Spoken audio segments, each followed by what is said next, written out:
Oke, sekarang kita akan sama-sama belajar mengenai cara pembacaan histopatologi pada penelitian ini.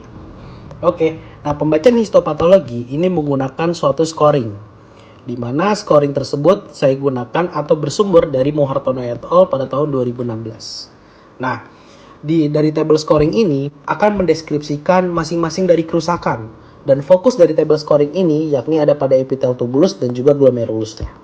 Kalau misalnya 0, maka gambarannya normal. Kalau misalnya 1, maka adanya infiltrasi sel radang baik pada sel epitel tubulus maupun juga pada glomerulus. Kalau misalnya skornya 2, maka terjadi pembekakan sel epitel tubulus apabila nanti kita pada lihat sel tubulusnya.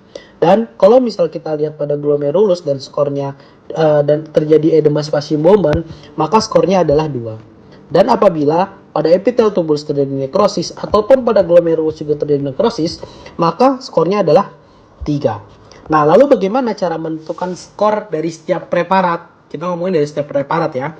Nah, pertama kita akan menggunakan perbesaran 400 kali menggunakan 58 pandang. Nah, misalnya ada preparat A menggunakan 58 pandang, 8 pandang 1, 8 pandang 2 sampai 8 pandang 5. Nah, nanti dari setiap 8 pandang kita tentukan dulu skornya.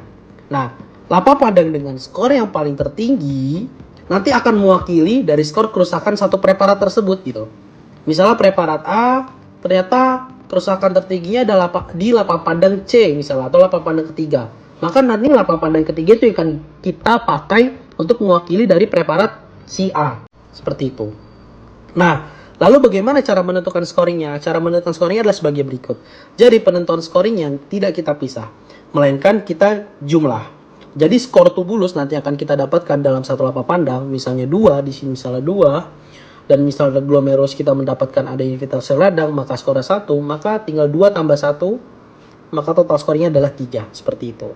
Dan apabila dari total scoring ini kita lihat bahwa sudah pasti total skor yang paling tertinggi adalah 6, karena kerusakan tertinggi pada epitel itu adalah 3 dan glomerulus adalah 3. Oke, coba kita langsung masuk ke dalam contohnya saja. Contohnya seperti ini. Bisa kita lihat bahwa di sini ada kelompok K normal dari preparat yang pertama dan ada kelompok negatif yang preparat pertama. Nah, kita pelan-pelan dulu dari kelompok normal. Di mana pada kelompok normal sudah pasti tidak ada kerusakan.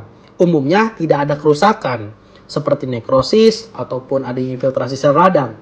Maka dapat kita lihat di sini bahwa glomerulusnya di sini sama-sama intak.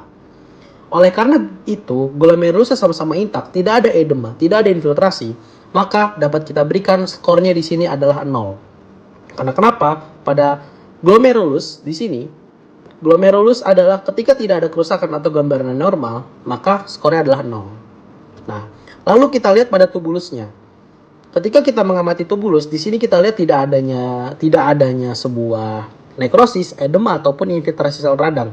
Masih dalam bentuk yang intak, dalam bentuk yang intak, semuanya masih dalam bentuk yang intak.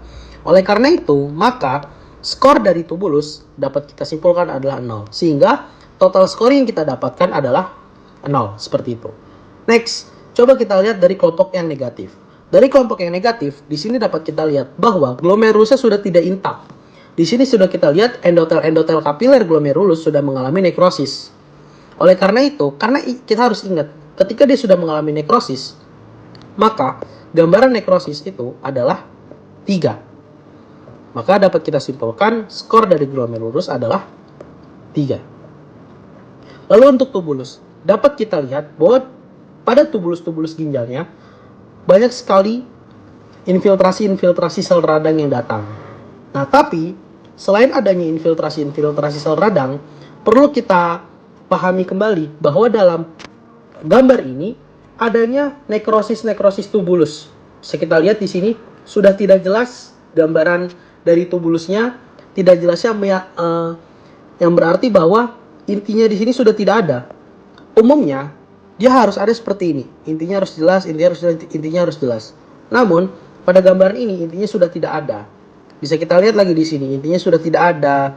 Lalu bentuk selnya juga sudah tidak terbentuk. Oleh karena itu, scoring yang kita gunakan bukanlah dari infiltrasi sel radang. Karena infiltrasi sel radang itu skornya hanya 1. Sedangkan ketika kita sudah menemui adanya nekrosis, kita mendapatkan scoringnya ada 3. Oleh karena itu, skor tubulus yang kita dapatkan dalam lapan pandang kelompok negatif K-1 ini adalah 3. Oleh karena itu, total scoring yang kita dapatkan adalah 6.